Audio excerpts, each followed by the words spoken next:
আচ্ছা, আমি চালু করি। থেকে থেকে স্লো কানেকশন দেখাচ্ছে, কেন কি জানি। চালু করছি, হ্যাঁ।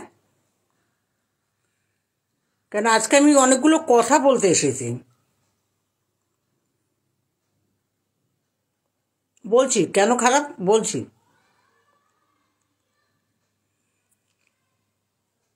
আচ্ছা, নমস্কার, আমি গীতা গাঙ্গুলি, হানা টেলসের পক্ষ থেকে কিছু কথা বলবো। কিছু আমার কথা, কিছু সবার কথা, সাথে গল্প তো একটু আছেই। সেটা পরে হবে, কেন গল্প তো সবসময় হয়। গল্প আজ নয়তো কালও বলতে পারবো, শুনতে পারবো, শোনাতেও পারবো। কিন্তু কদিন থেকে না, চারপাশে সব কিছু দেখে শুনে আমার মনটা সত্যি ভালো নেই। আমি ঠিক বুঝতে পারছি না যে আমি কখন কি করব, কোন কাজটা করলে ঠিক হবে, বা নিজের ওপর সময় আমি কিছুই মাথা ঠিক রাখতে পারছি না। ব্যাপার হলো যে শুধু নিজের ঘর, নিজের সংসার, নিজের আত্মীয়, নিজের স্বজন, এটুকু তো পরিচিতির গণ্ডি হওয়া উচিত নয় আমার মনে হয়। এই দেখো, কয়েকটা ঘটনা পরপর ঘটেছে। যেমন কি, বিশেষ করে এই কিছুদিন আগে কি হয়েছে, আমি মোবাইল নিয়ে রাতবেলা বসেছিলাম, একা ছিলাম তো মোবাইলটা নিয়ে বসেছিলাম। তো তখন আমি দেখলাম যে কোনো মেয়ে, সে লিখছে যে আইফোন Pro 16 এসে গেছে, নিতেই হবে, আমাকে নিতেই হবে, যদি আবার কিডনি বিক্রি করে হলেও নিতে হবে। আরে ভাই, ওটার মধ্যে কি এমন আছে যে তুই কিডনি বিক্রি করে তুই আইফোনটা কিনবি? আমার মাথায় গেল না। কিন্তু ওরা জানে না যে একটা কিডনি একটা মানুষের শরীরের পক্ষে কতটা ভাইটাল। এই ছেলে মানুষের কথাগুলো বলে লেখে আমার ঠিক মাথায় লাগেনি। চলো ছাড়ো। তোমরা হয়তো জানো, এই কটা দিন আগে নিউজে এখন সমানেই চলছে এই ব্যাঙ্গালোরের ঘটনাটা। অতুল অতুল সুভাষ বলে একটি ছেলে, যেভাবে ও 40 মিনিটের তোমার একটা 40 পেজের ওই লিখে রেখে গেছে, নোট লিখে রেখে গেছে, 1.5 ঘন্টার ও ভিডিও করেছে, এবং তাকে পুঙ্খানুপুঙ্খভাবে নিজের সমস্ত ঘটনা ও তুলে ধরেছে।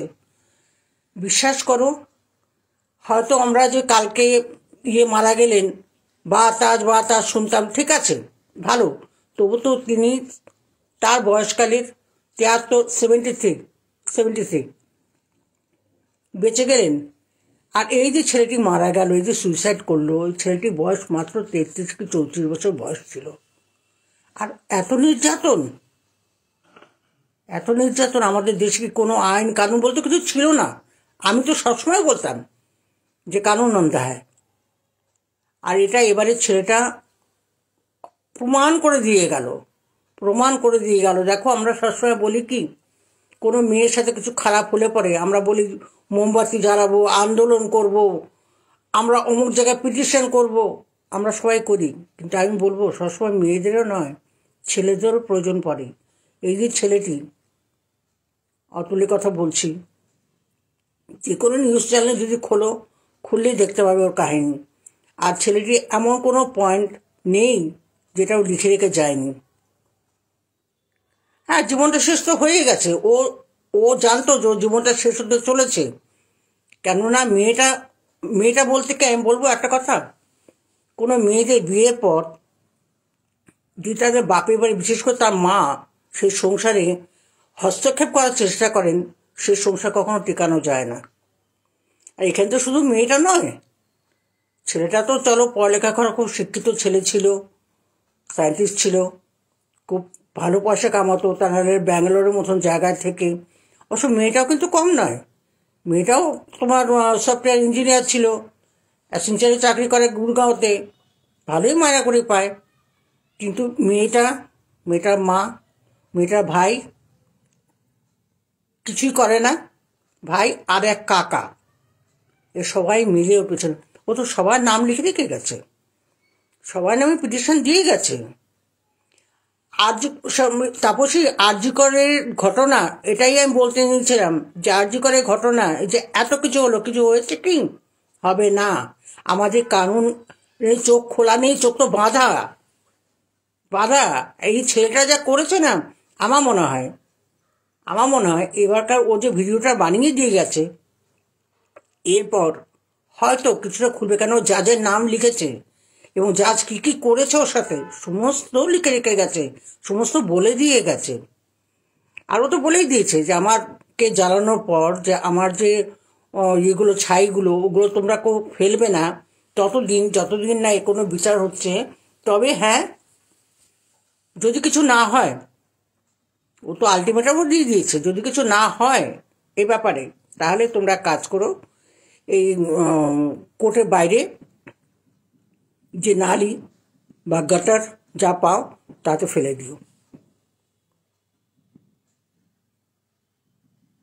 তো এরকম ঘটনা কত ঘটছে, কেন ঘটবে? মেয়েটা কেন এই কাজগুলো করলো? আজকে দেখো, একটা 4 বছরের ছেলে তোর, ওতে ওর ব্যাপারে নতুন করে বলার আমার কিছুই নেই।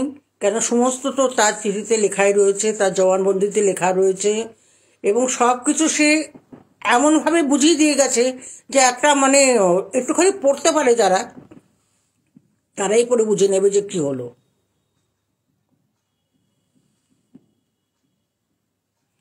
সেটাই হবে শেষ।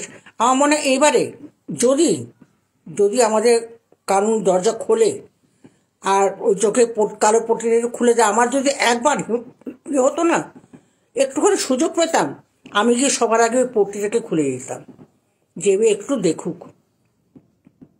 আজকে আমার নাতি এসেছিল, নাতিটাকেও বললাম যে উকিল হতে চলেছিস তো, আমার তো কাছে মানে করজোড়ে নিবেদন, যদি তুই মানিস, যদি পারিস কারোর উপকার করতে, সত্যিটাকে না করা বা নাটাকে হাঁ করা, এগুলো করিস না, সৎপথে থেকে করিস। আর তাহলে করিস না বাবু, বসে খা। হাসছে, বলছে নানি তুমি এতটা হয়ে গেছো, আমার ভালো লাগছে না সত্যি, এতদিন থেকে। এই তুমি দেখো, সামান্য একটা ঘটনা দেখো, আজকে চলো, আমার তো ভালো বয়স হয়ে গেছে, আমার ছেলেপুলেরা দাঁড়িয়ে গেছে, নাতিদের সময় ঠিক আছে, কিন্তু যারা এখনো ছোট ছোট ছেলেপুলে মানুষ করছো, আমি কথার থেকে হেঁটে গিয়ে বলছি, কারণ ওই কথাটা মাথায় উঠলে না, আমার বিপি প্রচণ্ড হাই হয়ে যাচ্ছে।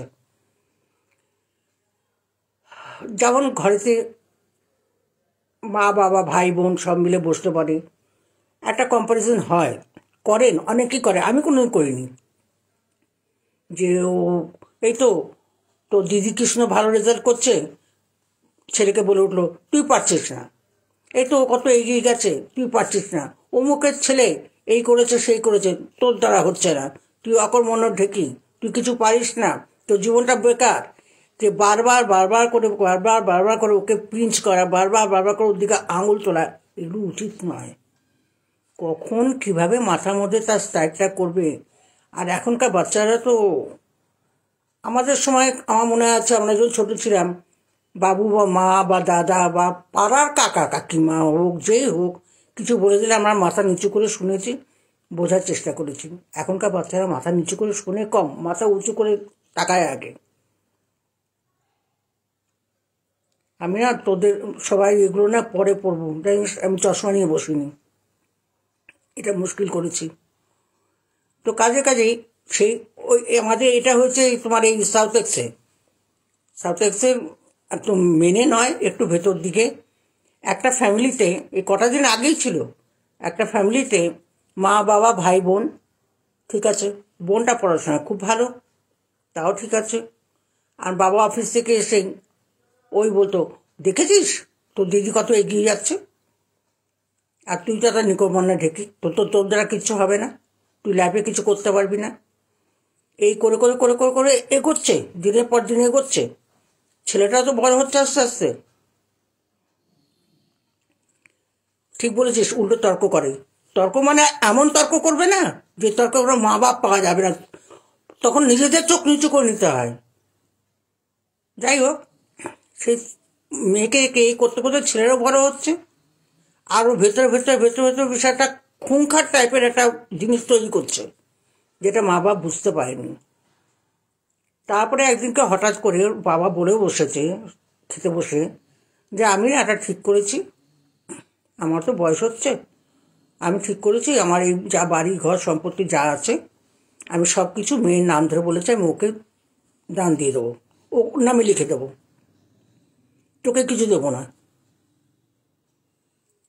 ছেলেটা ওটা শুনেছে এবং শুনে ও বুঝতে পেরেছে যে আমাকে কতটা হেনস্থা করছে বাবা, আমাকে কিছু দেবে না, ওয়ারাজ দিদিকে সব দিয়ে যাবে বলে দিল। ও মাথার মধ্যে মানে উল্টোপাল্টা সব ভেবে নিয়ে করেছে, ও কাজ উল্টোপাল্টা ভেবেছে, শুধু নয় কাজে করেও দেখিয়েছে। রাত্রিবেলার দিকে সকালবেলা সব ঘুম থেকে উঠেছে, ও প্রথমে উঠেই ও আগে থেকে তৈরি হয়েছিল, প্রথমে চাকু মেরেছে বোনকে, দিদিকে দিদিকে মেরে সেই সময় ওর মা পাশ কাটিয়ে বাথরুমের দিকে যাচ্ছিলেন, তো উনি অতটা খেয়াল করেননি, ঘরের দিকে তাকাননি। তারপরে যখন মা এসে বসেছে তখন মেরেছে মাকে, মাকে মেরে বাবা পরে ঘুমোচ্ছিলেন, ঘুমোতে বাবাকে মেরেছে, সব শেষ। তখন সে আস্তে করে দরজাটা ভিজিয়ে দিয়ে চেঁচিয়ে বলেছে আমি জিমে যাচ্ছি। ওটা ফটসো করে চলে গেল, সে জিমে চলে গেছে। তারপরে জিম থেকে এসেছে, চেঁচামেচি করেছে, কান্নাকাটি করেছে, লোকজন এসেছে, পুলিশ এসেছে, কিন্তু পুলিশের ওকে ধরা পড় কেন জানি না, পুলিশের ডাউট হয়েছে যে ছেলেটা এত শান্তভাবে সব কিছু জবাব দিয়ে যাচ্ছে কী করে, যার মা বাবা দিদি সব শেষ হয়ে গেছে, ওয়ারেজ ও কিছু জানে না, তাহলে ও এরকম করে এত শান্ত কী করে থাকতে পারে? পুলিশের যদি ইচ্ছে করে না সব করতে পারে। ধরা পড়েছে, এখন তো জেলে আছিস, লাভটা কী হলো? লাভটা কী হলো? তবে আমি এই ক্ষেত্রে বলবো একটা কথা, কিছুটা দোষ ওর বাবারও ছিল। তুমি মেয়েকে সম্পত্তি লিখে দেবে কথাটা তুমি নিজে মনেও রাখতে পারতে, তুমি তো উইল করে যাবে, তো তুমি তো এক্ষুনি মরে যাচ্ছ না, তাহলে তুমি বলতে বসলে কেন, বললে কেন? বলার এক নম্বর কথা বলার দরকার ছিল না, যখন তুমি তোমার ছেলের নেচারটা তুমি জানো। তো এই সব কিছু দেখে শুনে না আমার সত্যি বলছি কদিন থেকে না একদম ভালো লাগছে না। আমার ছেলে কত রাগ করছে, বলছে মা তুমি নিউজ দেখবে না, বাবাকে বলে গেছে মাকে নিউজ দেখতে দেবে না। আমি নিউজ দেখবো না? বলে না টিভি খুললে নিউজ দেখা যাবে, তাহলে আমি নিউজ দেখবো না, টিভি খুলবো না। এই তো না, হাতে মোবাইলটা কী করবি? আমার দেখার ইচ্ছে তো আমি দেখবো, আমি যে কোনোভাবেই দেখবো। তো তুমি দেখবে, কিন্তু তুমি মনের মধ্যে বসি না কেন, বসিয়ে নেবো না কেন বাবু? এইটুকু ছেলে মেয়েরা করছে কি আজকাল, কি দেশের অবস্থা দাঁড়িয়ে গেছে, যেখানে তাকাও সেখানে অরাজকতা দেখে যে কারো সহ্য হয় না, সত্যি বলছি ভালো লাগে না, ভালো লাগে না। এই জন্য মনটা আমি চট করে শনিবার দিন কেন বললাম, শনিবার দিনকেও কেস হিস্ট্রিগুলো দেখছিলাম, আর তখন যেন মাথার মনে হচ্ছে আমার ফেটে যাবে। আমি তখনই আমি লিখলাম যে শুক্রবার আমাকে সোমবারে এটা যেতে, কারণ জানি রোববারে আমার কাছে সময় থাকে না, রোববার একদম সময় পাই না, সকাল থেকে নিয়ে আজ পর্যন্ত ওই ছেলে মেয়ে দুনিয়াদারি নাতি নাতনি তো আসবে, কেউ না কেউ থাকেই, রবিবার সময় পাই না। কালকে তো ইসের গিয়েছিল বোধ হয়, আমি কাল তাও দেখিনি, রাতে 11টার পরে গিয়ে আমি ফ্রি হই, রোববারে রাত্রে 11টার পরে ফ্রি হই। যাই হোক, সেই জন্যই বলেছি যে আমাকে একটা যেত কমসে কম একটু কথা বলবো, মন খুলে একটু কথা বলে নেবো, তাহলে আমার একটু শান্তি হবে। সেই জন্য আজকে আমার আশা, আমার গল্প যে কী বলবো আর কি করব আমি নিজেই বুঝতে পারছি না। শুয়ে থাকবি চুপচাপ, আমি ঢেকে যাবো 1 মিনিট, আমি একটু ঢেকে দিই বিগুড়ে, শুয়ে পড়েছিলাম পাশে, যদি কম্বলটা দিত ঘুমো, গুড বয়। তো এই ছিল, এইগুলো না নানা রকম ঘটনাগুলো শুনে শুনে না ভালো লাগে না, তাই এলাম তোদের কাছে, বসি একটু কথা বলি, একটু মনটাকে একটু হালকা করি। তবে আমার অনুরোধ সবার কাছে, প্রত্যেকের কাছে, যারা দেখছো শুনছো বা শুনবে, বাড়িতে কোনো মেয়েরা যদি তোমাদের শ্বশুরবাড়িতে ভালো না লাগে, যদি তোমাদের স্বামীকে পছন্দ না হয়, তোমরা প্লিজ এরকম কোনো কাজ করো না যে তোমার জন্য, তোমার একটু ভুলের জন্য অন্য যাকে বিয়ে করে এসেছো সেও তো কারোর ছেলে, সেও তো কারোর সন্তান, এরকম করে জীবন নষ্ট করে দিও না, ছেড়ে দাও। ভালো লাগছে না, ছেড়ে দাও। শাসন মানে তুমি থাকো সুখে, ওকে বাঁচতে দাও। এরকম করে ঘর নষ্ট করে দিয়ে লাভটা কি? কোনো ক্ষতি আছে? আমাদের দেশের কিছু নিয়ম তো কানুন তো করে দিয়েছে না মেয়েদের উপরে, যার জন্য সমস্ত মেয়েরা একটু বেশিরভাগই একটু নিজের দিকে টানার চেষ্টা করছে। এগুলো অন্যায়। অন্যায়টাকে অন্যায় বলে আমার স্বীকার করার মতন ক্ষমতা আমার মধ্যে তো আছে। এই অন্যায়গুলো কেউ করো না, ভালো না। যাকে ছাড়ো, এবার একটু গল্প করি। এই বিশা আসেনি, গল্প বলবো কি? বিশা তো বলেছিল থাকবে। বিশার তো খাওয়া দাওয়া হয়েও গেছে। হ্যাঁ, বিশা খাওয়া দাওয়া হয়েও গেছে। যাকে আসবে, হয়তো কোথাও ব্যস্ত আছে। আমি কি বলবো, কিছু বলার নেই। যাকে ছাড়ো। হ্যাঁ, একটা গল্প বলি তাহলে। হ্যাঁ, মনটাকে আরেকটু হালকা করি। একটু হালকা তো হয়েছি, আরেকটু হালকা করি।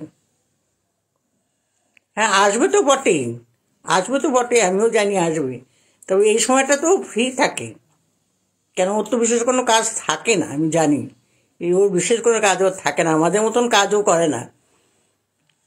ওটা ও হাতা খুন্তি ধরে রান্না করার কাজও বিশাল নয়, বা বিশাল অন্য অন্য বিশেষ করে কাজ, যাই না কি কাজ করে, হয়তো কিছু লেখাপড়া করছে, তাও হতে পারে। যাকে, তবে আসবে তো বটেই। আচ্ছা, যাকে একটা গল্প বলি। হ্যাঁ, গল্পটা কোথায় দিয়ে কী পর্যন্ত গিয়ে দাঁড়াবে আমার ঠিক মনে নেই, কিন্তু আমি ভুলে, মানে আমার নিজের মাথার মধ্যে ঠিক নেই। গল্পর জায়গায় গল্প ঠিক আছে, আমার নিজের মাথার মধ্যে ঠিক নেই। একটুখানি মানিয়ে গুছিয়ে নিস, ঠিক আছে? গল্পটা হচ্ছে, এটা হচ্ছে তোমার কালিম্পং থেকে আর একটু ভেতরে চায় বাগান, মানে যে ভদ্রমহিলা চায় বাগান, তার 4খানা চায় বাগান। এবার বুঝতে পারছো বিরাট পয়সা হয় এই ভদ্রমহিলা। তিনি আর তার একটা, তিনি বিধবা, তার একটা ছেলে ছিল, বছর দশকের ছেলে। তাকে নিয়ে তিনি থাকতেন, আর যত সব কাজ করার লোকজন। দেখতে শুনতে বেশ ভালো সুন্দরী বলা যায়, একেবারে অপরূপ মহান সুন্দরী সেরকম নয়, কিন্তু সুন্দরী তিনি থাকতেন। তো ওনার নিজের আগে দুটো ছিল, ও স্বামীর। তো তিনি হঠাৎ করে হার্ট অ্যাটাকে মারা যান। সেই দুটোর পরেও তিনি নিজের প্রচেষ্টায় দুটো আরও বাড়িয়েছেন। তো ভালো কাজকর্ম, পয়সা করিও অঢেল আছে, কিন্তু কাজও তত দেখতে হয়, করতে হয়। যতই লোক রাখুক, করাতে তো হয়। তো এর মাঝখানে কী হলো, হঠাৎ করে উনি কাজের জন্য ভালো একজন ম্যানেজার টাইপের খোঁজ করছিলেন। তো সেই সময় পর্যন্ত যে ওনার ম্যানেজারের কাজ করতে, এক একজন, একটা টি বাগানে এক একটা করে ম্যানেজার আছে।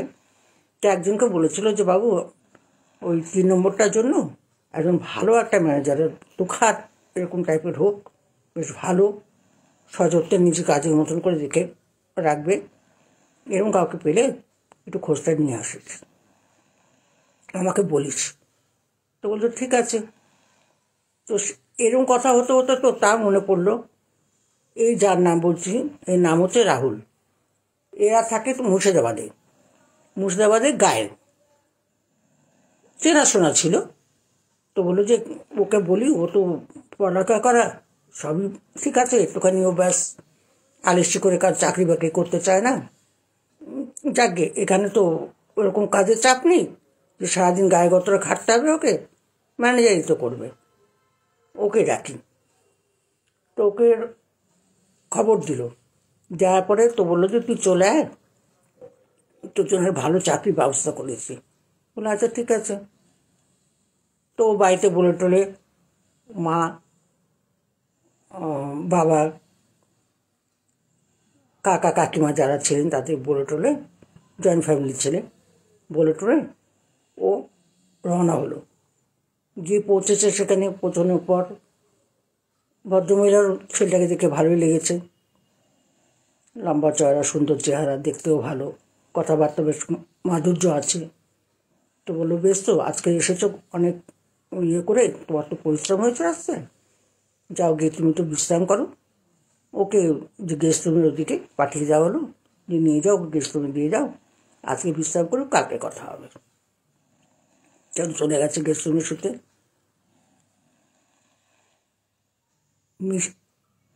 মিষ্টি দিদি, আয় হায়, ইন্দ্রাণী এসে গেছে। কি চালাক কি চালাক, এখন এত দেরি করে এসে এখন ভোলাচ্ছে আমাকে মিষ্টি দিদি। কোন জায়গাটা দিয়ে তো কোন অ্যাঙ্গেল দিয়ে মিষ্টি লাগছি রে আমি, হ্যাঁ? কোন অ্যাঙ্গেল দিয়ে মিষ্টি লাগছে এখন? চল ঠিক আছে। Paromita, hi, hello. বললাম না আমি চশমা নিয়ে বসে, আমি বেশি দেখবো না, অল্প অল্প দেখবো। একা দেখতে পাই না তা নয়, চোখে সব কিছুই দেখতে পাই। এই ফোকলাতে তার কি হাসবো রে। যাকে তো ওরকম করে ছেলেটাকে থাকতে দিয়েছে। তো ভদ্রমহিলার ভালো লেগেছিল, ছেলেটাকে দেখে ভালো লেগেছিল। বয়সটা তো বেশি নয়, যেটা হয়। তারপর পরের দিনকে উনি সাথে নিয়ে গেলেন, ম্যানেজার যে আর ছিল তারাও এসেছিল।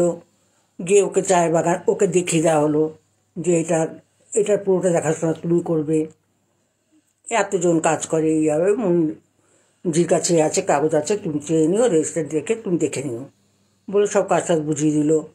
তো আরও ও জানতে চাইলো যে আপনাদের আরও আছে, বলে হ্যাঁ আরও আছে, মোট 4খানা, বাকি ওই মুনিমজি সব বলে দেবে, তার কাছ থেকে তুমি জেনে নিও। ঠিক আছে ভাই। ও দেখলো বেশ ভালোই কাজটা পেয়েছে, মায়না করেও ভালো পাচ্ছে, বাড়িতে ভালো খাওয়া দাওয়া পাওয়া যায়, সব কিছু ঠিক। আস্তে আস্তে আস্তে আস্তে তিনি কাজ তো করছেন, ভেতরে ভেতরে একটুখানি মতলব এটি নিয়েছেন নিক, সেটা তখন বাইরে আসেনি, টের পায়নি কেউ। ঠিক আছে। এরকম করতে করতে কী হলো, হঠাৎ করে ওর মধ্যে মধ্যে ওর মাথায় শুধু এটুকু এসেছিল যে এতগুলো সম্পত্তি, এত টাকার মালকিন, আর শুধু আছে কি ওনার একটা মাত্র ছেলে, আর তো কেউ নেই। কেন যে এতদিন থেকে আছে, বেশ কিছুদিন হয়ে গেছে আছে, কোনো আত্মস্বজন যদি আসেও তারা আসেন চলে যান, ওর কাছে মানে ওর নিজস্ব বলতে আর তো কেউ নেই। তাহলে যদি একে হাফিস করে দিতে পারি, তাহলে এই সম্পত্তিগুলো মালিক আমি হয়ে যাব, আমি তো একবারে বড়লোক হয়ে যাব। সেই মনে করে ও রোজই কিছু না কিছু মনের মধ্যে ফোন দিয়ে আঁকত। ভদ্রমের সেসব ব্যাপারের দিকে কোনো খেয়াল করতেন না, তবে হ্যাঁ আগে থাকতে অনেক দুঃসুখে হয়ে গেছিলেন, ওর সাথে বসে এক জায়গায় বসে খেয়ে নিতেন, গল্প গুজবও করতেন, চা একসাথে বসে খেয়েছেন, এর মনের কথা, ঘরের কথা, এর কথা, এই সমস্ত কথা যা একসাথে থাকলে যেটা হয়। তো একবার মুনিমজি বারণ করেছে যে তোমার বাড়িতেও থাকে, গেস্ট হাউসে থাকে, ঠিক আছে, তুমি ওর সাথে কথা বলো, ঠিক আছে, কিন্তু আমার মনে হয় যে আমরা তো ওকে বিশেষ চিনি না, আমাদের এদিককার ছেলে নয়, যদি সম্ভব হয় একটু কম মেলামেশা করো, কারণ ওকে কিন্তু এখন আমরা ঠিক বুঝে উঠতে পারিনি।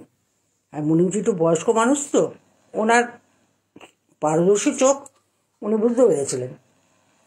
তো ফাদনার বলছে না না না, আপনি এই ব্যাপারে চিন্তা করবেন না, আমি সেদিকে ঠিক আছে। আচ্ছা। তারপরে গিয়ে ও করতে করতে করতে তো রোজই ও খেয়াল করতো, ও মাথা ফোন দিয়ে কাটতো যে কীভাবে এই ভদ্রমহিলাকে আমি একটুখানি নিজের কবজায় নিতে পারি। করতে করতে করতে করতে একদিনকে অলরেডি সাডেন কী হয়েছে, ভদ্রমহিলা ওপর থেকে, ওখানে তো কাঠের সিঁড়িগুলো, ওপর থেকে নামতে গিয়ে ওর পাটা কী করে এবং স্লিপ কেটে যায়, উনি সিঁড়ির থেকে নেবে নিচে পড়েন। নিচে যেখানে পড়েছেন সেখানে সিমেন্টে পড়তে ওর আমার মাথায় লেগেছিল, কিন্তু মাথায় লেগেছিল বলে যে এমন ভয়ঙ্কর টাইপের যে কিছু হয়ে গেছে বা হয়ে যেতে পারে এরকমভাবে মনে হয়নি তাকে, কিন্তু উনি জ্ঞান হারিয়ে ফেলেছিলেন, ওনার জ্ঞান ছিল না। ছেলেটা সেই সময় ওনাকে নিয়ে হাসপাতালে নিয়ে যায় এবং তারপরে ওনাকে বাড়িতে নিয়ে এলো ডাক্তারের সাথে ও কী করে একটা বেশ হাত করে নিয়েছিল যে কোনোভাবেই একে উঠতে যাবে না, ওকে যতদিনও থাকবে বিছানায় শুয়ে থাকবে, মানে আস্তে আস্তে আস্তে আস্তে ব্রেনটাকে খারাপ করে দেবে, এটাই হচ্ছিল মনের মতলব। তো ভদ্রমহিলা যখনই উঠতে চেষ্টা করে দেখে মাথা একটা ভারী ভারী লাগে, বলছে কী ব্যাপার, আমি একবার পড়ে গেলাম, এরকম তো অহরহ কতবার কোথায় কোথায় পড়ে গেছি, এরকম না কোনো হয়নি, এই একবার কি পড়ে গেলাম আর মাথায় আমি তুলতে পারছি না, আমি বিছানা থেকে উঠতে পারছি না। আস্তে আস্তে মানে এরকম করতে 5-6 মাস হয়ে গেছে উনি বিছানায়, ওনার আস্তে আস্তে হাতগুলো অবশ হতে লাগলো, পায়েতে কোমরেতে যেন মনে হচ্ছে কোনো জোর নেই, ওখানকার একজন নার্স রাখা হলো। তো ও খালি জিজ্ঞাসা করতো যে রাহুল, আমাকে যে ওষুধ দেওয়া হচ্ছে ওষুধগুলো সব ঠিক আছে তো? আমাকে এরকম হয়ে গেলাম কী করে? আমি তো একদিন যে পড়লাম, পড়ে যাওয়ার পরের থেকে আমি তো ওষুধ তো তুমি রোজই যা হচ্ছে আমাকে ওষুধ তো আমি রোজই খাচ্ছি, তাহলে আমি কেন সুস্থ হই না? ও খালি জায়গা তো না না ঠিক হয়ে যাবে, কোনো ব্যাপার নয়, ডাক্তার তো বলছে। আর ডাক্তার যে ওর হাতে মুঠো এসে গেছে, পয়সা পেয়েছে, কাঁচা পয়সা পায় হাতে, কাজে কোনো অসুবিধে নেই। মানুষ না সত্যি লোভের ইয়েতে পড়ে না অনেক কিছুই করে ফেলে। তখন ও বললো যে, একদম বললো যে আমি একটা কাজ করতে পারি, যদি তুমি কিছু মনে না করো, আমার গাড়িতে না একজন ভালো একটা মেয়ে আছে, যাকে নিয়ে আসলে পরে তোমার দেখাশোনা করা, ওষুধপত্র খাওয়ানো, তোমার খাবার খাইয়ে দেওয়া, তোমাকে স্নান টান করিয়ে দেওয়া, তোমার যত রকম কাজ সমস্ত ওই মেয়েটা করে দেবে। মেয়েটা ভালো ঘরের মেয়ে, ভালো মেয়ে, নার্সিংয়ে ট্রেনিং করা এবং ভালো মেয়ে, আমি তোমাকে বলছি। বলছি বেশ তো। তো বলে ঠিক আছে, আমি তাহলে 2-3 দিন যাবো, আমি যাবো, চলে আসবো। ও নিজের গায়ে গিয়ে দূর সম্পর্কের পিসিমা বলে ডাকতো ওর মাকে। ওই মেয়েটির আবার বাবা নেই, শুধু মা আর মেয়ে। মেয়েটা নার্সিং ট্রেনিং করার পরও কোনো হাসপাতালের সাথে নার্সিংহোমে চাকরি করতো, পরে দেখলো যে না, ভাল লাগতো না, ও প্রাইভেটে করতো বা হাসপাতালে যাওয়ার মনে মনে করো টাকা দিয়ে রাখতে নায়া বলে ও তাদের সেবা করতো, তাদের বাড়িতে গিয়ে সেবা করতো। মেয়েটি ভালো, ছোটো বয়সী মেয়ে। গিয়ে বললো যে এরকম পিসিমা, আমি ওর জন্য একটা ভালো চাকরি দেখেছি, আমি যেখানে চাকরি করি সেখানেই আমার ম্যাডামের শরীর খুব খারাপ। আসলে ও এনেছিল অন্য ইয়েতে, ও ভেবেছিল যে আমার আমার জায়গার লোক আমার হয়ে কথা বলবে, যা বলবো আমার হাতে হ্যাঁ মেলাবে, নাতে না মেলাবে, তাহলে আমি ওনাকে আরও তাড়াতাড়ি আমার কবজা করতে পারি। তো বলেও বলতে এরকম নিয়ে যাচ্ছি, এরকম ওনার মাথায় একটুখানি হয়েছে, সারা শরীরের মধ্যে একটা কীরকম হয়েছে, উঠতে নড়তে পারে না, এই ওনার ওষুধপত্র দেওয়া, ওনার যত যা সেবা করার সেগুলো ওই করবে। বললেন তাতে আমার আপত্তি, কাজ তো এখানেও করে। বললে ঠিক আছে, আমি ও মায়া টাকাটা তোমাকে প্রতি মাসে আমি পাঠিয়ে দেবো, তোমার ব্যাংকে আমি পাঠিয়ে দেবো। বলে ঠিক আছে। তো মেয়েটি বেশ খুশি হলো, কারণ নিজে পয়সা খরচা করে তো আর ওখানে যাবে না অত দূরে ঘুরতে, সেই ক্ষমতা নেই। যাই, তো নিজের জিনিসপত্র নিয়ে রওনা দিয়েছে। উনি চলে গেলেন, প্লেনে চলে গেছিলেন আগেই। ওকে বললো যে তুমি এসো, ট্রেনে টিকিট ফিট কেটে দিয়েছো, তুমি চলে এসো। ঠিক আছে। ও ট্রেনে বসেছে, নিজের মনে চুপচাপ বসে আছে, দেখছে চারদিকে। তো জানলা দিয়ে বাইরে দিয়ে তাকিয়ে দেখতে দেখতে ও দেখছে কি সুন্দর সুন্দর গাও, কত সুন্দর জায়গা লাগছে, ওকে খুব ভালো লাগছে যে ট্রেনে করে ফুরফুরে হাওয়াটা মুখে এসে পড়ছে, ও ওটাও খুব আনন্দ করে নিচ্ছে। এবার একটা স্টেশন থেকে একটি ছেলে উঠেছিল, সেটাও দেখেছে যে ওর সামনের সিটে এসে কেউ বসলো। তো এক নজর তাকে দেখেছে যে একটা ছেলে, ঠিক আছে ও সে এসে বসেছে, বসুক, আমার মনে হয় আমি চলি। এর মধ্যে ও ট্রেন চলতে চলতে ও একটা জায়গাতে, ওকে খুব ভালো লাগে জায়গাটা, ব্যাগের থেকে ও মোবাইলটা বের করে ও সেই ফটো খিঁচতে রেখেছে, ফটো তুলতে তুলতে চলেছে। তো ছেলেটা বুঝতে পেরেছে যে একদম প্রথমেই বেরিয়েছে বোধ হয়, বা এই জায়গাগুলোকে এত ভালো লাগছে, একা একা হাসছে, একা একাই ফটো তুলে যাচ্ছে। ঠিক আছে, যখন ফটো তোলা হয়ে গেছে, অন্ধকার হয়েছে, সন্ধে হতে চললো, তখন ও ফোনটা রেখে দিল, দিয়ে বসে আছে। তো প্রথমে ছেলেটাই জিজ্ঞাসা করলো যে যদি আপনার অসুবিধা না হয় জানলাটা একটু বন্ধ করি, ঠান্ডা ঠান্ডা হাওয়া আসছে। তো বলছে হ্যাঁ ঠান্ডা হাওয়া তো আসছেই, কিন্তু ভালো লাগছে। বলছে না, অনেকক্ষণ থাকলে পরে এরপরে ভালো থাকবে না, মাথায় যন্ত্রণা হবে, জ্বর আসবে। কারণ আপনি যেখান থেকে এসেছেন, আপনি তো পেছন থেকে এসেছেন, সেখান থেকে আর এখানকার ওয়েদারটা একটু তফাৎ আছে, এটা বন্ধ করে দিন, পরে আবার নয়তো খুলে নেবে, ফ্যান চলছে তো। বলে ঠিক আছে। এই ওদের কথা শুরু হলো। তারপরে কথায় আপনি কোথায় যাবেন, তুমি কোথায় যাবে, এই হয়ে হতে হতে ওদের ভালো রকম পরিচয় হয়ে গেল, দুজনেই হাসতে খেলতে যাচ্ছে। যেতে যেতে তারপর ওরা লাস্টকালে একজন দুজনকে নম্বরও দিয়ে দিয়েছে, ফোনের নম্বর। তো বললো যে দেখো আমি জায়গায় চাকরি করি, পুলিশে চাকরি করি, আর এই আমার ফোন নাম্বার রেখে দাও, যদি তুমি তো নতুন যাচ্ছ, যদি কোনো দিন কোনো জায়গায় কোনো অসুবিধে বোধ করো তো নির্দ্বিধায় তুমি আমাকে ফোন করো। বলে আচ্ছা। ও এসে গেল এখানে এসে চাকরিতে জয়েন্টও করলো, মানে দেখলো। দেখে ও যখন মার্কিন খেয়ে দিয়ে শুয়েছে, ও বসে বসে সমস্ত ওষুধের কাগজগুলোকে পড়েছে, যতগুলো প্রেসক্রিপশন ছিল ও সবগুলোকে একটার পর একটা দেখেছে। দেখে তো বললো যে এই ওষুধগুলো এই মহিলাকে কেন দেওয়া হচ্ছে, ওনার তো মাথা কোনো গোলমাল নেই। বলছে আচ্ছা দেখি, 2-4 দিন দেখি, কথা বলি, কারণ এগুলো তো মাথা খারাপের জন্য। ও জানে এগুলো যে কোথায় কোন ওষুধটা কখন দিতে হয়। তো দেখছে যে না, এই পেশেন্ট তো এইসবের তো দরকারই নেই। তারপরে বললো যে মার্কিন, এর মধ্যে কী হয়েছে, ওনার যে ছেলেটা ছিল, সেই ছেলে 10 বছর ছেলে, সেটা তখন ভালো বড় হয়ে গেছে। 14 বছর, 4 বছর পরে, তো 4 বছর পরে ঘটনা। 14-15 বছরের ছেলে হঠাৎ করে একদিন নিখোঁজ, ছেলে পাওয়া যাচ্ছে না। এই মেয়েটা আসার কয়েকটা দিন আগেই নিখোঁজ। তখন ও ভদ্রমহিলা একটু খুব চিন্তায় পড়লেন। তো মেয়েটা আসার পর বললো যে জানো, কাঁদছে দেখে বলে আপনি কাঁদছেন কেন? বলে আমার একটাই মাত্র ছেলে, কে জানি ছেলে কোথায় গেল, আমি তো বুঝতে পারছি না, আমার ছেলেকে পাওয়া যাচ্ছে না। তো বললো যে আপনার যে এত চারদিকে বলছেন চায়ের বাগান আছে, সবাইকে ডেকে জিজ্ঞাসা করুন, কার না কারোর ইয়েতে হয়তো আছে, ছেলে মানুষ বুদ্ধি, হয়তো কোনো চা বাগানের মধ্যে আছে বা কোথাও আছে, বলে দেবে কেউ না কেউ। তো বলছে যে আপনি ওষুধগুলো খান কেন? তো উনি বলেছেন যে দেখো আমি একদিন পড়ে গিয়েছিলাম ওপর থেকে, পড়ে যাওয়ার পর থেকে জানি না আমার কী হয়েছে, তারপর থেকে এই ওষুধ চলছে। বলো আচ্ছা। ও কিছু বলেনি, ও আস্তে আস্তে ওষুধগুলোকে বুঝে কম করতে লাগলো। শুধু ওনাকে ভিটামিন ট্যাবলেটটা দিয়ে দিত, বা খুব ব্যথা করছে গায়ের কোথাও বললে পরে সেই ব্যথার ওষুধটা হয়তো একটা দিল, সারাদিনে একটাই দিল। তাছাড়া ও কখনো ফলের রস, কখনো শরবত, কখনো কিছু এরকম করে খাইয়ে দিত, দিয়ে বলতো আমি তার সাথে মিলিয়ে দিয়ে দিয়েছি, তুমি ওষুধগুলো দিলে না তো। বলে আমি ওষুধ দিয়ে দিয়েছি আপনাকে, আপনি টের পাননি। ওষুধগুলো আস্তে করে বন্ধ করে দেখছে যে তো ভালো উন্নতির দিকে চলে যাচ্ছেন ভদ্রমহিলা। তখন ও মাথা কোনো স্ট্রাইক করলো যে তাহলে ওষুধগুলো তো একদিনকে ও যার সাথে এসেছিলো, পিস্তল দাদা নিয়ে এসেছিলো, মার্কিন কেমন আছে?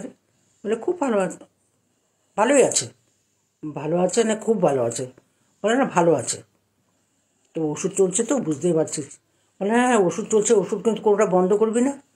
ওষুধগুলো খাচ্ছে কেন জিজ্ঞাসা করতে বলো, যে এটা ওরা অনেক রোগ মাথার আছে, সেই জন্য যাওয়া হচ্ছে, তা নাহলে একারে উদ্ভ্রান্ত পাগলের মতন হয়ে গেলে পর তো মুশকিলে পড়বো, সেই জন্য। তো ওর কথাগুলো না ঠিক সংযত লাগেনি, যে মাথার জন্য দেওয়া হয়। আবার বলছে যে হঠাৎ করে যদি মাথার বিশেষ গোলমাল হয়ে যায়, কিরকম কত হচ্ছে ভদ্রমহিলা একদম একেবারে ঠিক, কোনো কিছু রোগ নেই ওনার মধ্যে। মাথা যে চোট লেগেছিল, কবে লেগেছিল কে জানে, ও মাথার চুল আছে আর চুল বেঁধে দেয়, মাথার শ্যাম্পু করিয়ে দেয়, ও হাতে কোথাও কিছুই লাগে না। বললো না, কিন্তু জানতে দেয়নি কাউকে যে আস্তে আস্তে ওই ওষুধগুলো ও বন্ধ করছে। ও এই কথাগুলোকে ফোনে ওই ছেলেটাকে জানিয়ে দিয়েছে, যে ট্রেনে যার সাথেও পরিচয় হয়েছিল। ওকে বলে রেখেছে যে দেখো এরকম ব্যাপার, তোমাকে আমি বলে রাখছি, তুমি জেনে রাখো, আমাকে একটু কোথায় খটকা লাগছে। তারপর করতে তো একদিনকে ভদ্রমহিলা বললো যে আপনি একটু আমাকে সাহায্য করুন, আমি আপনার সাথে আছি, আমি যেরকম বলবো আপনি সেরকম শুনুন, আপনি উঠে একটু বসার চেষ্টা করুন, তো এবারে আসুন। ও হাত ধরে জোর করে বসিয়েছে চেয়ারে। ভদ্রমহিলা উঠে বসে মা আমি তো বসতে পারি, আমি তো বসতে পারছি। বলতে বসুন না, আপনি বসতে চাইছেন না কেন? বলে না আমাকেও বলেছে যে আমি বসতে পারবো আমার হাঁটুটা ভেঙে যাবে, তাহলে আমি আর কোনোদিন উঠতেই পারবো না। ঠিক আছে আপনি বসুন, কাউকে জানাতে হবে না যে আপনি বসেছেন, আপনি ওখানে বসে থাকুন। ও বসায়, ও বাইরে নিয়ে গিয়ে হাঁটায়, যখন ওই দাদারা চলে যায় বাইরে তখন ওর নিয়ে এসে ঘর থেকে নিয়ে এসে বাইরে হাঁটায়, বলে আপনার কষ্ট হচ্ছে? বলে না, আমার তো কোথাও কষ্ট নেই। তো বললো আচ্ছা ঠিক আছে। ওষুধ যতগুলো ছিল সেই ওষুধগুলোকে ও একটা প্যাকেটে বেঁধে ওটাকে মুড়িয়ে শুধু কয়েকটা পাতা ও বাইরে রেখে দিত, কারণ দাদা এসে দেখতে চায়, তোর বলবে এই তো খাচ্ছি। আর ঠিক প্রেসক্রিপশন দেখে যে এই ওষুধগুলো একদিনে শেষ হওয়ার কথা, ও 2 দিন আগেই বলে দিয়েছে ওষুধ নিয়ে এসে, ওষুধগুলো কিন্তু সব শেষ হয়ে গেছে, একটা দুটো করে আছে। মেয়েটা খুব চালাকি করেছে। এরপরে কী হয়েছে, একদিনকে ও দাদা ওকে ডেকে বললো যে দেখ বোন, তোকে একটা কাজ করতে হবে। বলে কি? বলে দেখতে তো বুঝতে তো পারছিস ওনার শরীরের অবস্থা তো ভালো নয়, আর এত বিশাল সম্পত্তি খাবি কে রে? তো কাজে তোকে আমাকে একটা কাজ করে দিতে হবে, দিলে পরে আমি তোকে অনেক অনেক টাকা দেবো। বলে অনেক অনেক টাকা দিবি? হ্যাঁ। কত কত টাকা দিবি? বলে অনেক টাকা, যা তুই মানে কয়েক বছরও ইনকাম করতে পারবি না। বলে আচ্ছা। তো বলছে কী করতে হবে? একটা দলিল বার করেছে, করে বলছে দলিলটা নিয়ে গিয়ে যা হোক করে তোর মার্কিনকে দিয়ে সাইন করিয়ে নিবি। কেন রাতে যে ওষুধটা দিস না, তার সাথে তো ঘুমের ওষুধ থাকে, ঘুমের ওষুধটা দিয়ে সাইন করিয়ে নিবি, নিয়ে এই কাগজটা আমাকে তুই দিয়ে দিবি। ব্যাস, এই কাগজটা তুই আমাকে দিয়ে দিলে পরেই তোকে আমি দেবো, টাকা দেবো, অনেক টাকা দেবো। তখন ও মনে ভাবলো যে মানুষ এতটা বেইমান, এর টাকা দিয়ে খাচ্ছে পড়ছে, এত টাকা বানিয়ে নিয়েছে, এত এত আরামে আছে, আর একে মেরে ফেলার চেষ্টা করছে, আজকের কাছে দলিল সাইন করে নিয়ে নেবে। তো সেদিনকে ও সে দলিল সাইন করা তো দূরের কথা, ও রেখেছে, কথা বলেছে। সেদিনকে আবার সেই ওর দাদা গেছে ইসেতে, 2 নম্বর চা বাগান, যে সেখানে গেছে, সেখানকার মুন্সির সাথে কথা বলতে, মানে সেও এর সাথে মিশেছিল, সেখানে গেছে কথা বলতে। তো এর মধ্যে ও তখন জিজ্ঞাসা করেছে যে মালকিন আপনি একা, আপনার কেউ নেই? বলছে আমার একটা ছেলেটা যে কোথায় চলে গেল রে, ছেলেকে তো পাচ্ছি না। বলে ছেলেকে পাওয়া যাচ্ছে না? না। বলে কোথাও খোঁজ করে পেলেন না তো এতদিনেও? তাহলে এবার আমি একটু খোঁজ করি। বলে কর্মা, বলে একটা ফটো দিন আমাকে একটা ফটো দিয়ে দিন। তো বলো যে ফটোটা বের করো, ফটো বের করে ফটো দিয়েছে, দেওয়ার পরে ও সেই ফটো তুলে ওই ছেলেটাকে পাঠিয়ে দিয়েছে যে এই নামের ছেলে, এত বছর বয়স, এই জায়গা থেকে, সে আজকে প্রায় 5-6 মাস হয়ে গেছে। তো আমি এসেছি, তার আগেই তার ছেলে হারিয়ে গেছিলো, বলছে মার্কিনের মনটা ভালো নেই, তুমি তো খোঁজ করে দেখো তো যদি কোথাও পাওয়া যায়। আর কোথায় কোথাও ওদের চা বাগানগুলো, 4টে চা বাগান, ও সমস্ত ঠিকানা ওতে মেসেজ করে দিয়ে দিয়েছে। তো বলেছে ঠিক আছে। তখন বললো যে আপনি শুধু আমার কথা কথা সাথ দিয়ে চলবেন, আর কিছু করতে হবে না, আপনার কোনো রোগ আপনার নেই, আপনি বিলকুল সুস্থ, আপনি মানসিকভাবে নিজেকে ঠিক করে নিন। হ্যাঁ, শুধু ছেলেকে যে পাওয়া যাচ্ছে না, এটা খোঁজটা আস্তে আস্তে হয়ে যাবে, মনে হচ্ছে হয়ে যাবে। এরপরে 2-3 দিন পর ওর দাদা ফেরত এসেছে, এসে ওকে ডেকেছে যে হ্যাঁ দিদি শোন না, করিয়েছিস? বলে না, শরীরটা তো এখনও ঠিক হয়নি, কেন রাত্রিবেলার দিকে না ওষুধ দিয়ে ঘুমোলেও ঘুম হচ্ছে না, ঘুম পাড়ালেও ঘুম হচ্ছে না, তার ঘুমটা না কীরকম ভেঙে ভেঙে যাচ্ছে, তো পারছি না, একটুখানি সবুর করো। তো ওকেও 4 দিন সময় দিল। তোকে আমি 4 দিন সময় দিলাম, এই 4 দিনের মধ্যে তোকে সাইনটা করিয়ে দিতেই হবে, তা নাহলে আমি তোকে এখান থেকে সরিয়ে দেবো, তাড়িয়ে দেবো। ঠিক আছে। ও কী করেছে, উল্টা তো ম্যাডামকে কিছু বলেইনি, উল্টে লুকিয়ে রেখে ওই ছেলেটাকে ফোন করে দিয়েছে, বন্ধুটাকে, যে তুমি এরকম করে এদিকে এসো একবার, এই ঠিকানা তো আমি আছি, তুমি জানো, তুমি এখানে এসো। বলে আমি আসবো কি, তুমি না ডাকলে আমি আসতাম, তোমার মালকিনের ছেলে খোঁজ পাওয়া গেছে, ছেলে খোঁজ পাওয়া গেছে।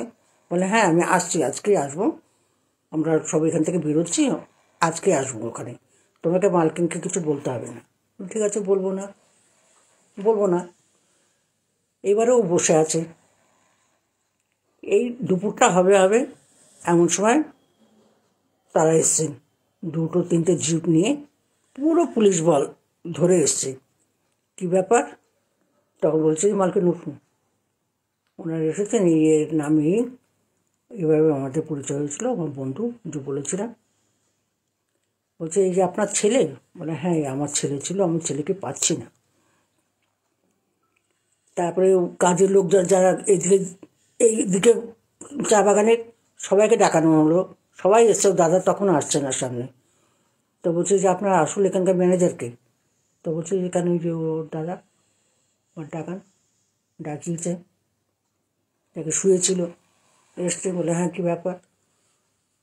বললেন স্যার রে ওনার ছেলের কোনো খোঁজখবর তুমি জানো?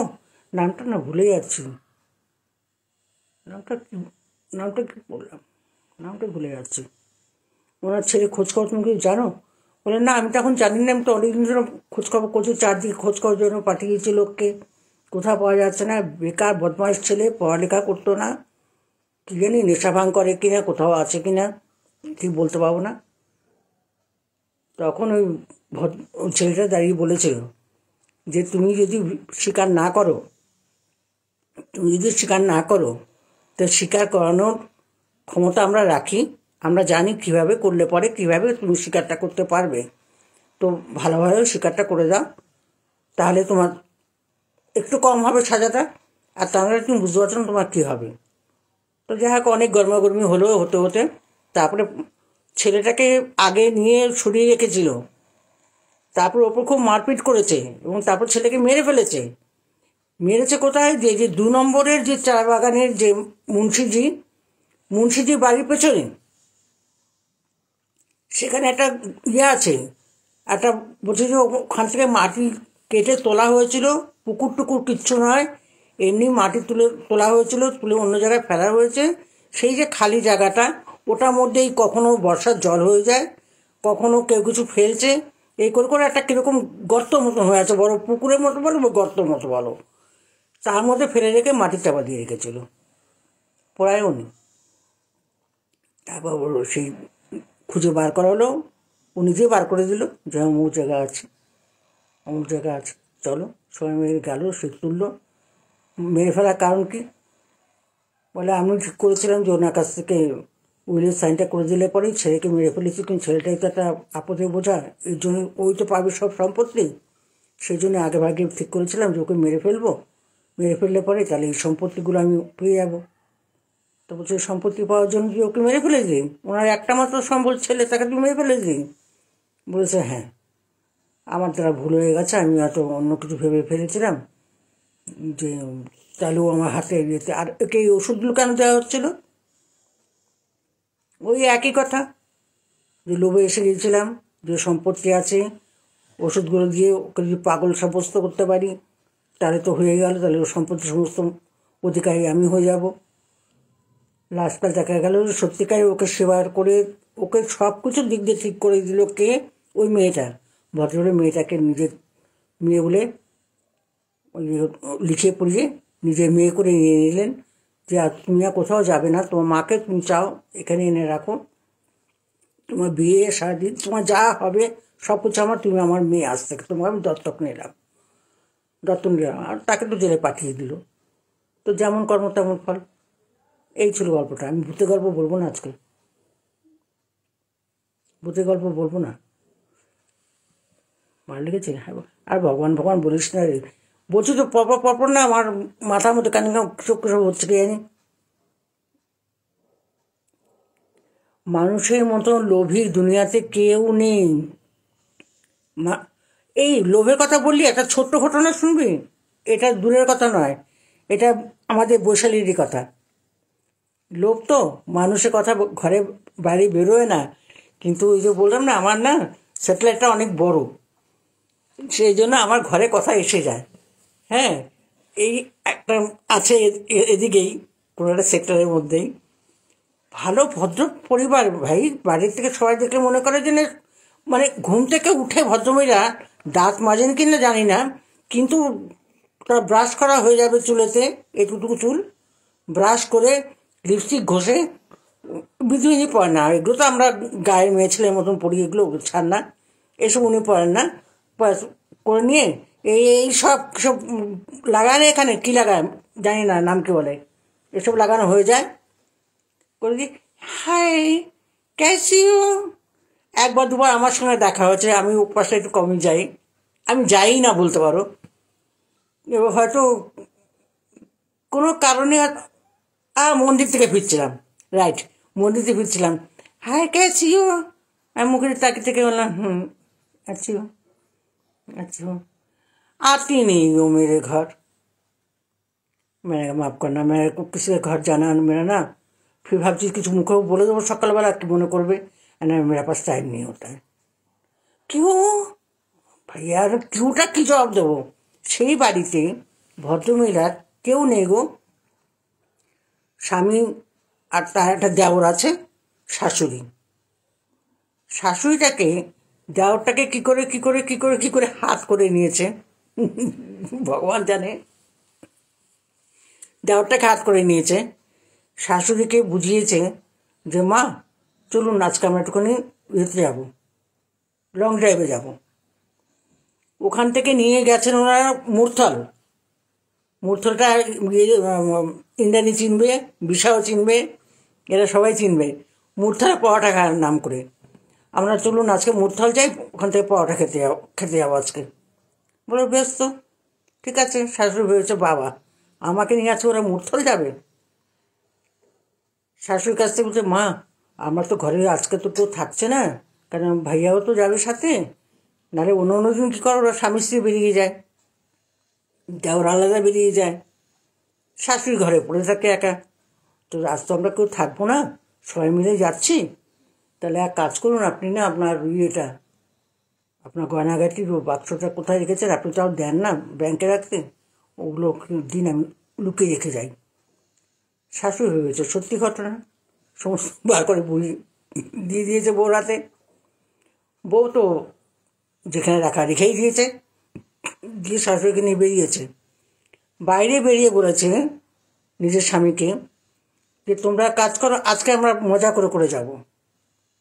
বলে মজা করে যাব মানে? বলছে তুমি আর ভাইয়া এক গাড়িতে যাও, আমি আর মা এক গাড়িতে যাবো। বলে এটা মানে চারজন তো লোক, তো দুটো গাড়ির দরকারটা কি? বলে কেন যেতে পারি না নাকি? আজকে মা বসবে, আমি চালাবো, আর দেখি কে আগে গিয়ে পৌঁছতে পারে। তো স্বামী ভেবেছিল যে অনেক সময় তাই বাইরে বেরিয়ে ও গাড়ি হয়তো স্বামী চালাচ্ছে, খানিকর পরে সরিয়ে যায়, গাড়ি সাইড করো তুমি এসো আমি চালাবো। ও তো এটা করে, হয়তো আজকে ইচ্ছে হয়েছে যে আজকে নিজে ড্রাইভ করবে, তো ঠিক আছে। তো দেওরটা একবার বলেছিল কি দরকার বৌদি, চলো না একসাথে মিলে যাই সবাই। বলছে না আজকে মাকে নিয়ে আমি যাব, আর তোমরা দুই ভাইতে যাও। ঠিক আছে দুই ভাইতে যাই। মা যা মুরথল তো যা দূরের কথা, 9টার পরে ও রাস্তা ঘুরিয়ে দিয়েছে। ওর স্বামী বারবার বলছে ওর ভাইকে যে দেখ তোর বৌদির গাড়ি কিন্তু আমি দেখতে পাচ্ছি না, এই রাস্তা কিন্তু এই তোর বৌদির গাড়ি কিন্তু ঢোকেই নি এখন, আমি দেখতে পাচ্ছি না। বলছে দূর, বৌদি তার মানে হয়তো ওপাশ দিয়ে আসছে, তাও তো হতে পারে, যেখান দিয়ে আসতে পারে ও তো একটু রাস্তা দেয় আমি জানি, কিন্তু গাড়ি আমি দেখতে পাচ্ছি না। ফোন করলে পরে বলে না ফোন করিস না। মাকে ফোন করছে, মার ফোন ধরছে না, ধরবে করতে, মার ফোন তো আগে থেকে তিনি উঠিয়ে রেখে দিয়েছেন নিজের কাছে। বুড়ি শাশুড়ির কাছে কিচ্ছু ছিল না, শুধু যা জামা কাপড়টা পরে রেখেছিলেন সেইটুকু। জায়গাটা কোথায় বলবো ইন্ডিয়ানই জানবে।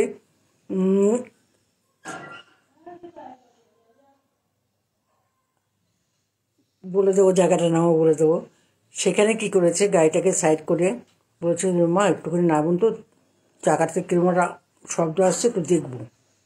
তো বলছে আমাকে নামতে হবে? বলছে হ্যাঁ একটু নামুন, নেবে আপনি একটু পাশে দাঁড়ান। গাড়ি থেকে নামিয়ে গাড়িটাকে সাইড দিকে বা হাতের দিকে গিয়ে পিছন দিকে একটা পাথরের মতন পড়েছিল, সেই পাথরটার উপর বলছে আপনি এখানে একটু বসুন আমি একটু দেখে নিই। সেখান থেকে উঠে গাড়িতে উঠে গাড়ি নিয়ে বেরিয়ে গেছে। এরা মুহূর্তে পৌঁছেছেন যখন, তারপরে কমসে কম 1 ঘন্টা পরে গিয়ে ইনি পৌঁছেছেন। আর পৌঁছেছে এমন বিচ্ছিরিভাবে, সেই চুলগুলো পুরো এলোমেলো করা, সেই চোখে মুখে ছিঁড়ি একদম পাল্টে গেছে। সবাই বলছে কী হলো তোমার মা কোথায়? বলছে জানি না, আমার গাড়িতে এরকম হয়ে গেছিলো, গাড়ি হঠাৎ করে একটা অন্য গাড়ি এসে গেছিলো সামনে, আমি গাড়িও নানান রকম ভাবনাবাজি করে বলেছে মা কোথায় লুড়কে পড়ে গেছে, কী হলো ও বুঝতে পারিনি, এতক্ষণ ধরে খুঁজেছে না পেয়ে এখন এখানে এসে পৌঁছেছে।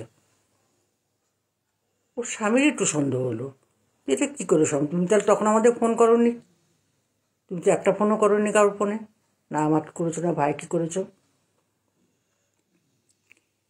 ও শাশুড়িকে ছেড়ে দেওয়ার পরে গিয়েও সেখানে বসে বলেছে যে ঠিক আছে, এসে যখন গেছি আমি পুলিশে ফোন করে দিয়েছি, তারা খুঁজে নেবে, আগে পরোটা খেয়ে নি। বড় ছেলে বলেছে অসম্ভব, পরোটা তোমরা খাও, আমি খাবো না, কারণ এরকম খাওয়া তো আমি খেতে পারি না, আমি কী করে খাবো? মাটাকে পাওয়া যাচ্ছে না, তুমি বললে মা তো কোনো না আসে না। তো বলছি যে মা তো কোনো দিন আসে না আমাদের সাথে, আমরা একা একাই আসি। তাহলে আজকে মা এলো আর সে ভেতরে যেতে পারলো না, দেখতে পারলো না, এটা কি করে সম্ভব? ভদ্রলোক খাননি, ও রাস্তার বাইরে এসে সমানে কাকুকে ফোন করে যাচ্ছে যে কী হলো ব্যাপারটা। ঠিক তখন পর্যন্ত বুঝে উঠতে পারেনি। বাড়িতে এসেছে, বাড়িতে আসার পরে বউকে জিজ্ঞেস করেছে ভালো করে যে দেখো এখনও সময় আছে, তুমি ঠিক করে বলো মার কী হলো, মা কোথায়? বলতে জানি না, জানি না, পুলিশে খুঁজে বের করেছে। এমন দুর্ভাগ্য, পুলিশে যখন খুঁজে বের করেছে, পুলিশ বাড়িতে যখন নিয়ে এসেছে, দুই ছেলের মধ্যে এক ছেলে বাড়িতে নেই, দুই ছেলের মধ্যে এক ছেলে বাড়িতে নেই, দুজনের বাইরে যে কাজে। ও মা, এই সেই হলো, পুলিশের কাছে অনেক ধন্যবাদ ফোন সব বলে দিয়ে ওনাকে ঘরে রাখলো। পুলিশ আবার বললো যে মরতে পারেননি, বেঁচে চলে এলেন আমার বাড়িতে আবার ফেরত। তাকে নিয়ে গিয়ে এখান থেকে নিয়ে গিয়ে এই যে 9টা 62 সেখানে বর্বর খান নাম করে নিয়ে গিয়ে সেখানে ছেড়ে এখানে বাড়িতে চলে এসছে। এর থেকে অভদ্র কেউ আছে? তুমি বারণ করেছিলেন যে না বৌমা আমার শিক্ষা হয়ে গেছে, আমি তোমার সাথে আর বাইরে কোথাও যাবো না, তুমি যাও, যা খাবার তুমি খেয়ে এসো, আমার কোনো আপত্তি নেই, আমি যাবো না। বলছে না না, এইটুকু তো বিশ্বাস রাখেন না, একটা ভুল হয়ে গেছে আমার দ্বারা, আমার মনেই ছিল না, গাড়ি ঠিক করে তারপরে আমি বেরিয়ে চলে এসেছি, আমার মনেই ছিল না যে আপনি আমার সাথে আছেন, কেন আপনি তো যান না, আপনি তো ঘরে থাকেন। আর বুড়ি ভদ্রমহিলার এমনই মাথার কপালের দোষ কি জানি, বিশ্বাস করে আবার গেছে 62-তে নিয়ে ছেড়ে দিয়ে বাড়িতে এসে বলেছে যে আমি তো জানি না মা কোথায়, আমি তো ঘুমোচ্ছিলাম, মা তো কোথায় গেছে আমি তো জানি না। এই পরশুদিনকে এসেছিলেন আমার এখানে আমাদের উপরে ফ্ল্যাটটা দেখতে, কার জন্য না আমার দেওয়ারের জন্য নিয়ে নেবো, ভাড়া নেব। তুমি ঘর ভাড়া নেবে কেন?